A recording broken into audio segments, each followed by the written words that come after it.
السلام علیکم. امید کوم چې روغ او جوړ وي او د ژوند په موضوع کې وي. زمونږ چې کوم نننی کلاس سټارټ کیږي دا د کاینماستر کلاس 6 دی. دا د کاینماستر شپږم کلاس دی او په دې کې مونږ تاسو ته ښیو چې مونږ په کاینماستر کې زمونږ چې کوم ټایم لاین وي هغه به مونږ څنګه اوږدو او مونږ به په خپل ویډیو کې افیکټ څنګه ایډ کوو. نننی کلاس زمونږ هم د دې دی. نو راځئ چې سټارټ واخلو.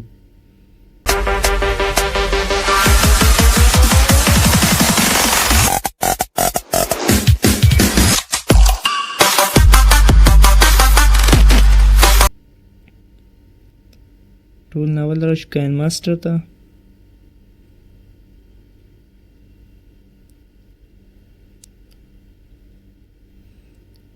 کاینماستر ته چې موږ څنګه رالو موږ به ځان سره دلته واخلو یو پروجیکټ.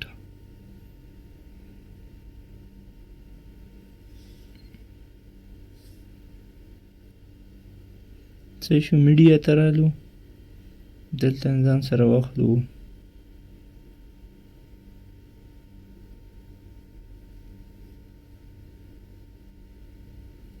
صحیح شو. مونږ ځان سره دا پروجیکټ واغستی. اوس زمونږ دا ټایم لاین چې کوم دی په دې کې مونږ دا ویډیو اوږدول غواړو یا کمول غواړو. دا مونږ څنګه کوو؟ مطلب دا ویډیو زمونږ په دې کې په منځ کې څه پارټ دی نه کټ کوو. صحیح ده. نو هغه به مونږ څنګه کوو؟ دې ځای نه دا به داسې په دوه ګوتو به ونیوئ او سپلیټ به یې ټایم لاین کې به یې اوږده کوئ. صحیح ده. دا دقسې حساب دی. سیم وی نه غونته کې. صحیح ده. یو خو دا شو. دې نه بعد افیکټ په کې مونږ څنګه ایډ کوو؟ په دې ماینس نشان باندې به کلیک کوو. دلته مونږ سره هر قسم افیکټ راځي چې کوم قسم تاسو لګول غواړئ. ټریول اینډ اکټیویټي په دې باندې مونږ کلیک کوو. دا تاسو چک کولی شئ.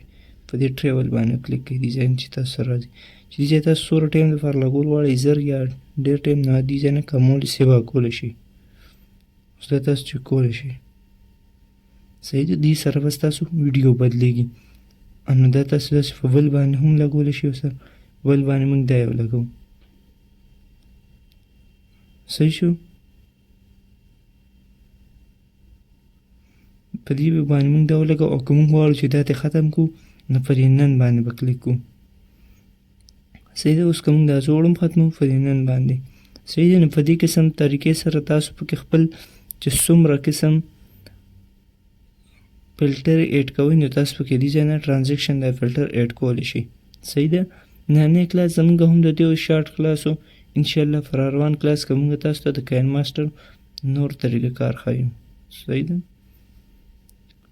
نو که ویډیو مو خوښ شوي د ملګرو سره شیر کړئ او چینل ځان سره سبسکرایب کړئ او زموږ چینل سپورټ کړئ. شکریه.